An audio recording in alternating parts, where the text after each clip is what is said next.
Powerboats 6 meters to 9 meters in length are legally required to carry specific mandatory safety equipment on board. This do-it-yourself safety equipment checklist will ensure you're fully compliant. One Canadian-approved personal flotation device or life jacket of appropriate size for each person must be carried on board. Check the label to ensure it's approved by either Transport Canada, the Canadian Coast Guard, or Fisheries and Oceans Canada. Inspect each one regularly for damage such as tears, broken zippers or buckles, and if damaged, replace immediately, as a damaged PFD or life jacket is not considered approved. Finally, to be legal, a PFD or life jacket must be readily accessible. The best idea is to just wear it. A buoyant heaving line that's at least 15 meters in length is required, or a Transport Canada approved life buoy attached to a buoyant heaving line that's at least 15 meters in length.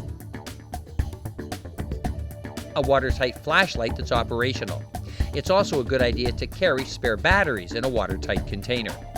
6 flares of types A, B, or C. Inspect your flares to ensure they've not reached their 4-year expiration date, and make sure to store them in a dry, safe place.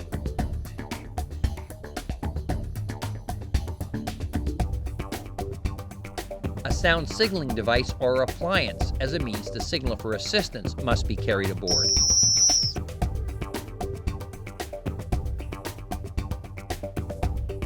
A manual propelling device is required, such as a paddle or an anchor with at least 15 meters of line. Inspect the anchor line and shackle regularly for wear or damage, and store in a manner for quick emergency deployment. A baler or manual water pump with sufficient hose to reach over the side of the vessel must also be carried aboard. When traveling in unfamiliar waters, you're required to carry the latest edition of the largest scale chart for the area. Nautical publications, including notices to mariners, sailing directions, list of lights, buoys, and fog signals, and tide and current tables if applicable, must be on board. If you travel where there are no navigation aids within sight, a magnetic compass is required. If your powerboat has an enclosed engine or enclosed fuel tank, a Class 5 BC fire extinguisher must be carried on board. If your boat is equipped with a fuel-burning cooking, heating, or refrigeration appliance, you must carry a second 5 BC fire extinguisher.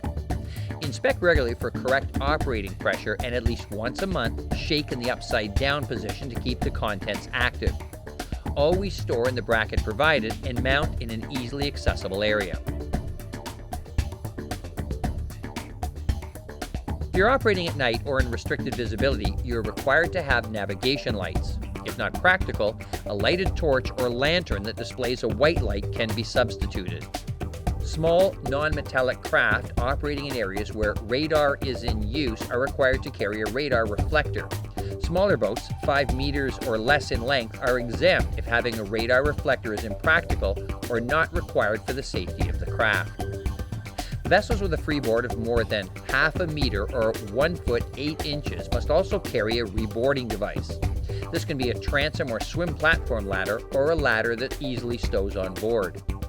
All operators of recreational pleasure craft are responsible for compliance with Canada's boating regulations. Taking the time to perform your own pre-departure safety check will ensure you have the required equipment on board. If you'd like a free recreational vessel courtesy check, contact your local Canadian Power and Sail Squadrons.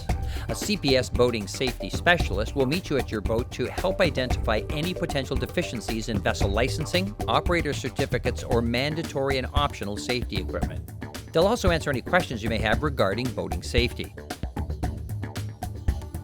Once you're fully compliant, you'll receive a Transport Canada approved safety inspection sticker from the Canadian Power and Sail Squadrons. You can find out more about your required safety equipment right here at smartboater.ca. You can also find boating safety information in the Safe Boating Guide, which is available on Transport Canada's website under Marine Safety.